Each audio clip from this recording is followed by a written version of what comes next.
Yes, folks, Jim Jordan et al. Devoured the Democrat star witnesses at their bogus impeachment hearings. But you wouldn't think so if you just listened to the left-wing media who shouted bombshell this and bombshell that, the very same language they used with the Russia hoax. And as Donald Trump says, these people are sick. They failed with the Russia hoax, so now they've moved on to the impeachment hoax. Have a listen to these lying pigs at TVNZ.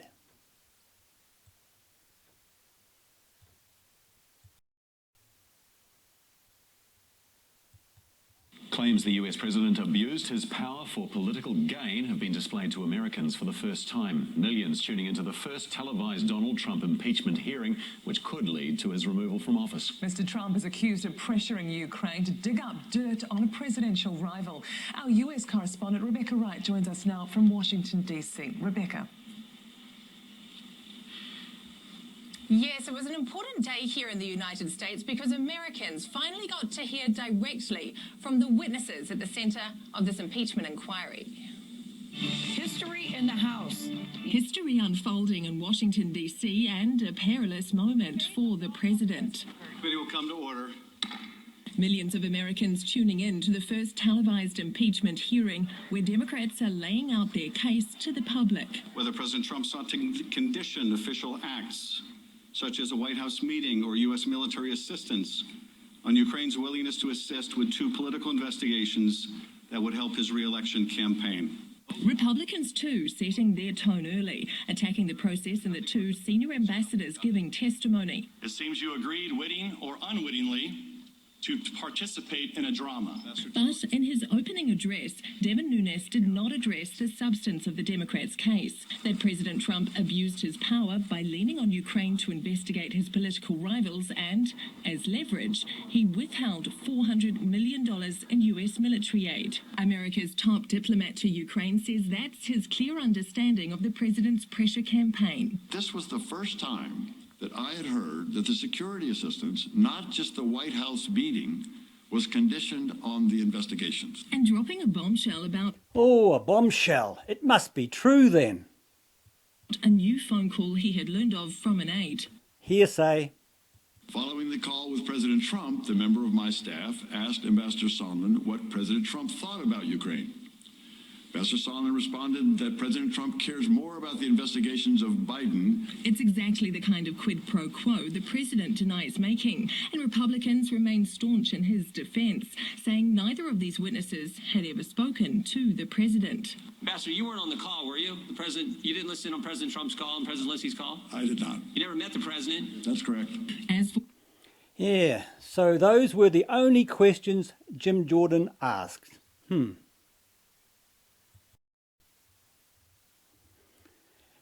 Yeah, so now to the truth. Let's listen to all of Jim Jordan's questioning.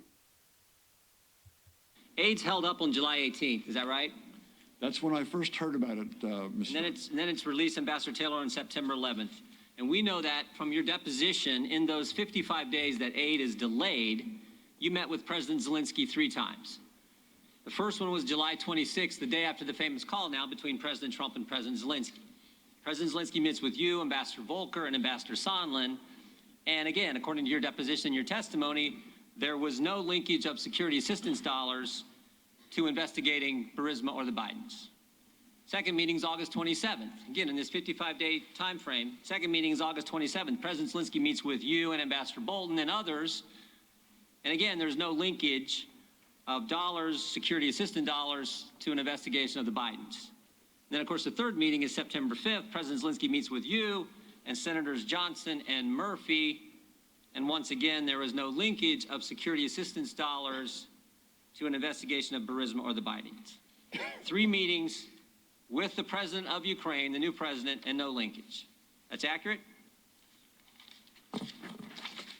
Ms. Jordan, it's certainly accurate on the first two meetings because, to my knowledge, the Ukrainians were not aware of the hold on assistance until the 29th of August. So the Politico article. The third meeting that you mentioned with the senators, Senators Murphy and Senator Johnson, There was discussion of the security assistance, but No linkage.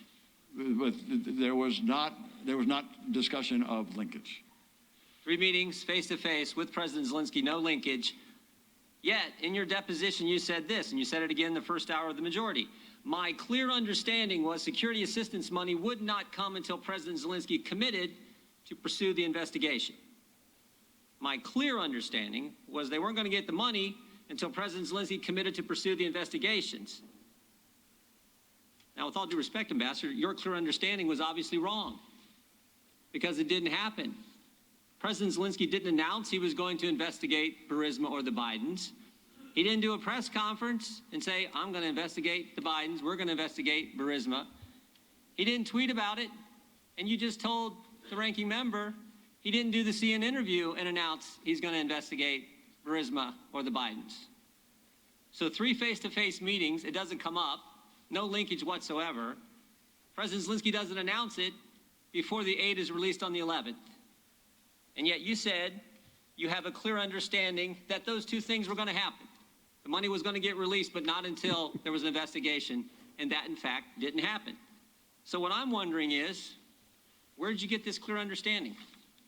As I testified, Mr. Jordan, this came from Ambassador Sondland. Well, can you hold 1 second, Ambassador? I'm going to bring you a piece of paper from Ambassador Sondland's statement. Very good. And you can take a look at this. Go ahead, though. I want to let you finish.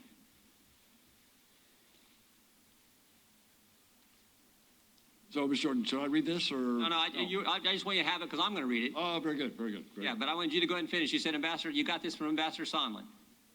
That is correct. Ambassador Sondland also said that he talked to President Zelensky and Mr. Yermak and had told them that although this was not a quid pro quo, if President Zelensky did not clear things up in public, we would be at a stalemate. That was one point.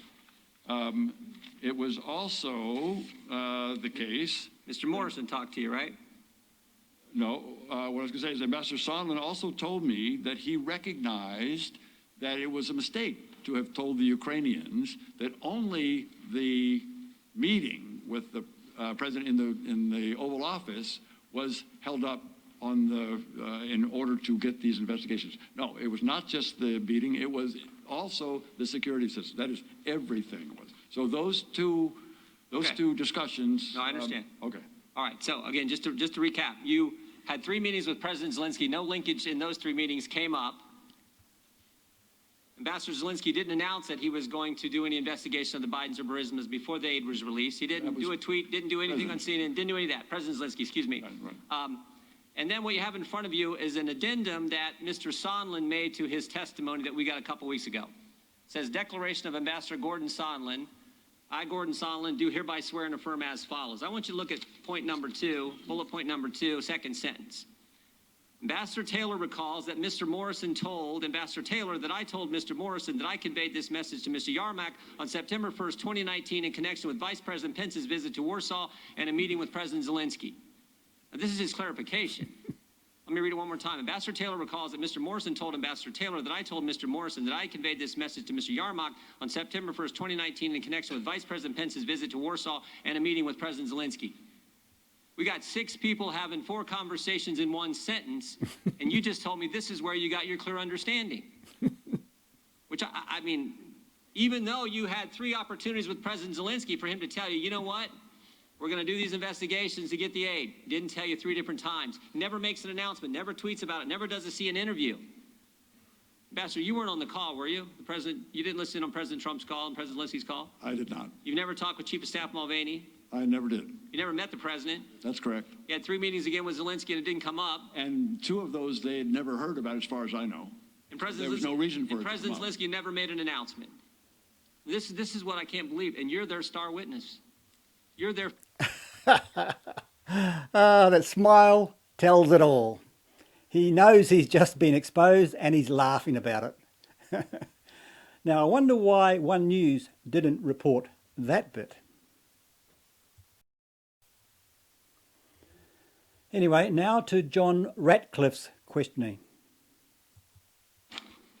The Ukrainian president stood in front of the world press and repeatedly, consistently, over and over again, interview after interview, said he had no knowledge of military aid being withheld, meaning no quid pro quo, no pressure, no demands, no threats, no blackmail, nothing corrupt. And unlike the first 45 minutes that we heard from the Democrats today, that's not secondhand information. It's not hearsay. It's not what someone overheard Ambassador Sondland say. That was his direct testimony. Ambassador Taylor, do you have any evidence to assert that President Zelensky was lying to the world press when he said those things?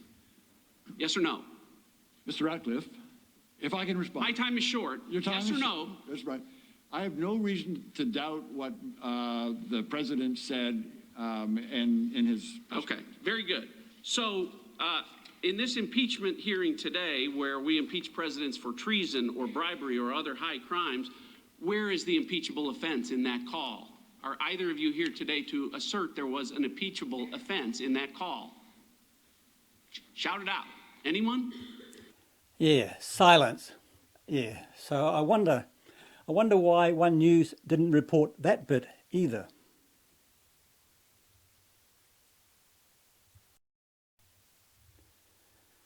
Yeah, but One News did parrot the same fake bombshell nonsense though, just like these folk.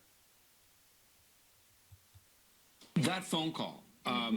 This was a bombshell. The big bombshell today. What did you make of the bombshell? Going back to the bombshell, Yeah, and now to their second star witness on day 2. We apparently move on to Ukraine and quid pro quo, culminating yesterday when the Speaker announced that the President would indeed be impeached and removed for office for bribery. And with that statement, I would now feel compelled to ask you, Madam Ambassador, as you sit here before us, very simply and directly, do you have any information regarding the President of the United States accepting any bribes? No. Do you have any information regarding any criminal activity that the President of the United States has been involved with at all? No. No, no, 2 no's. The whole thing is a sham, folks. Yeah, now on to a different topic that came up yesterday, and it is very telling. This is still a country that is less revolutionary. Less revolutionary. Hold that thought, folks. Than it is interested in improvement. They like seeing things improved, but the average American doesn't think that we have to completely tear down the system and remake it. And I think it's important for us not to lose sight of that. Yeah, that was directed at Bernie Sanders and the squad, telling them to slow down a bit. America is not ready for our socialist, communist revolution just yet.